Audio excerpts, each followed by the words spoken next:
Thanksgiving. The gathering of our families, the smell of the food, the football games, the family traditions that we carry from one generation to the next. Its origin goes back to the Pilgrims who, while starving in New England, were assisted by the Native American tribe known as the Wampanoag. While the story of the Pilgrims has been told over and over again, the story of the Wampanoag is lesser known. This is the story we will tell today. I'm Bill Scott, and I'm making history.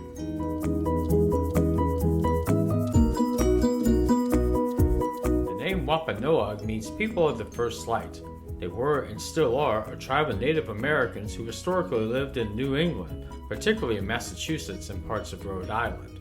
Their early history is mysterious but ancient lore, as there are no written records of the Wampanoag to testify to their early exploits. They were the first people to live on the island of Martha's Vineyard. According to the Aquinnah Wampanoag tribe's website, here it is said a benevolent being named Moshup roamed the land.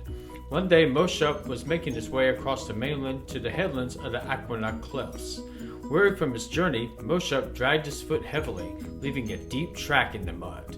At first, only a silver thread of water trickled in the track, but gradually, the ocean's force of wind and tides broadened and deepened the opening, creating an island named Nuepe. The Wampanoag were the first people of Nuepe. There are no written records of the Wampanoag to testify to their early exploits. The first member of this tribe to have entered into written records was Squanto, otherwise known as Tisquantum, a member of the Pawtuxet band of the Wampanoag. He was captured and sold by a member of Captain John Smith's entourage and sold into slavery in Spain before escaping to England. He returned to what is now Massachusetts with the Newfoundland Company in 1619, only to see his tribe, the Wampanoag, almost completely decimated by the frequent killer of Native Americans, disease. The Wampanoag called this incident the Great Dying. The following year, 1620, saw the events that occurred that led to the American holiday we call Thanksgiving. The Pilgrims who landed in Massachusetts and founded Plymouth Colony in 1620 were having grave difficulties. The winter of that year and also into 1621 was incredibly harsh and killed half of the English that settled there. They were unfamiliar with the territory, the native foods and game, and the unforgiving climate. After the winter passed, Squanto assisted the colonists by teaching them how to fish and grow corn and other vegetables. He also served as an intermediary and translator between the natives and the Europeans. The Wampanoag leader Massasoit also provided food for the colonists. The following October in 1621, the harvest was complete and there was a large celebratory feast. Over 90 Wampanoag and the 53 survivors of the English of the harsh winter. Squanto died in 1621 from the same disease that killed his tribe. The next year, Massasoit became ill but recovered after being nursed by the colonists. These same colonists helped the Wampanoag defeat the Narragansett tribe as they attacked the Wampanoag's village. In order to help civilize the Wampanoag, the white Europeans led by John Eliot attempted to convert them to Christianity and adopt Western ways of life, beginning in the 1650s. Eliot would translate the Bible into Wampanoag and other Algonquin languages and minister to the tribes, further distancing them from their culture, their ways of life, and even their language. Those who converted were settled into praying towns like Natick and Mashpee that served to acclimate the Wampanoag to European methods of life such as individual land ownership and patriarchal leadership, which was a bit of a problem because more women than men were converted.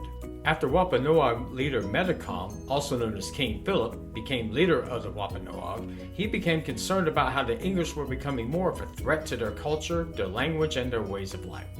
In 1675, a Christian Indian named John Sassamon was murdered after he informed the English of a pending attack by the Wampanoag. 3 Wampanoag were hanged after a trial. In response, a few Wampanoags attacked a Massachusetts settlement. This led to King Philip's War, named after King Philip, obviously. On September 9th, the New England colonists declared war on the Wampanoag and their allies.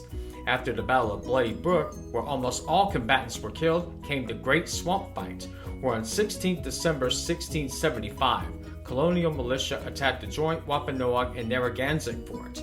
300 Indian men, women, and children were slaughtered. During the winter, the Wampanoag attacked settlements in all over New England, even destroying Providence, Rhode Island. The tide turned against Metacom, and the war ended when after he was killed in August 1676. Skirmishes continued until the war formally ended 2 years later. Around 5,000 Native Americans, mainly Wampanoag, were killed during King Philip's War. The 400 some odd Wampanoag that survived the war were relocated by force. Many of the males were sold into slavery and transported into various islands of the Caribbean Sea, Virginia, or even the Iberian Peninsula in Europe, while others were taken to some of the praying towns, including Natick, Massachusetts. One of the exceptions to this is the Mashpee branch, based on Cape Cod. They were allotted 50 square miles by the colonial government in 1660 and developed their own government 5 years later. In 1763, it became part of the Mashpee district of the colony of Massachusetts.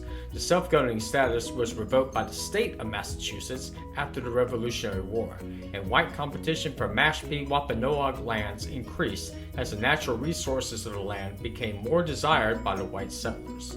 Some self-government was returned in 1834, but in 1842, Massachusetts violated the Federal Non-Intercourse Act and illegally distributed Wampanoag lands for white farmers. Martha's Vineyard had 3 Wampanoag reservations. The Chappaquiddick was on the eastern part of that eponymous island. After the sale of most of their acreage in 1793 and the change of laws in the early 19th century, the Chappaquiddick owned close to 700 acres of land, mostly not good for farming, and the area was absorbed to the town of Edgartown in 1869, where plots allotted to individuals instead of communally. Christiantown was another area that consisted of Christianized Wampanoag. Much of the lands were distributed to individuals in 1842, but managed communally. Most of its population died of the smallpox epidemic in 1888. Finally, the Gay Head Reservation was founded in 1711 by the New England Company on the isolated part of the vineyard. Though much of the land was also distributed to individuals, they operated by usufructuary rights, which meant that no one owned the land but could use the land as well as the products of it. 1970 saw the 350th anniversary of the founding of Plymouth, and Frank James, a member of the Aquinnah Wampanoag, was tasked to give a few appropriate remarks. James's speech was censored by the organizers and was offered by the officiants a new sanitized speech. As a result, he declined to speak at the commemoration.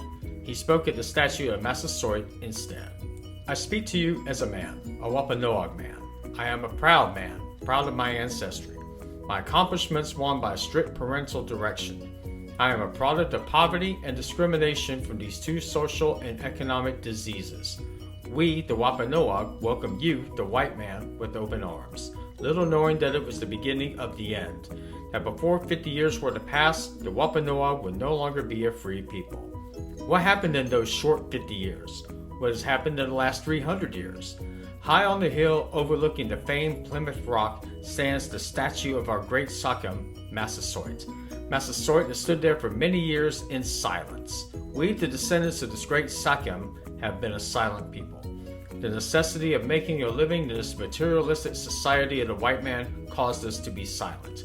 Today, I and many of my people are choosing to face the truth.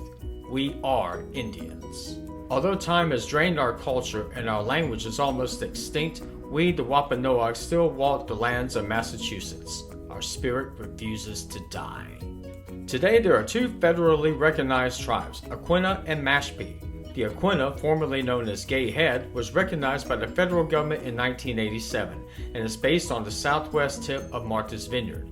The Mashpee, based in the town of the same name in Barnstaple County, won federal recognition only in 2007 and still live on some of the lands that they were placed on after King Philip's War, beginning to acquire ancestral lands in 2012.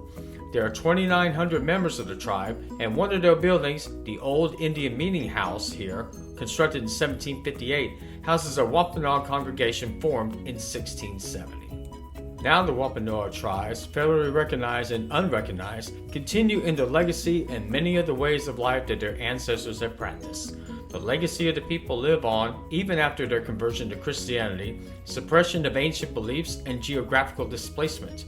The values that have been passed down through the generations are still alive today, and the pride of the Wampanoag people should echo far beyond the first Thanksgiving back in 1620. Thank you so much for making history with me today. I am Bill Scott. Please remember to like, comment, and subscribe. The more you like and the more you subscribe, the more videos of these I can make. Also, you can make your suggestions of other places or people that you would like to see featured on Making History with Bill Scott. Again, thank you so much for watching, and go make some history of your own today.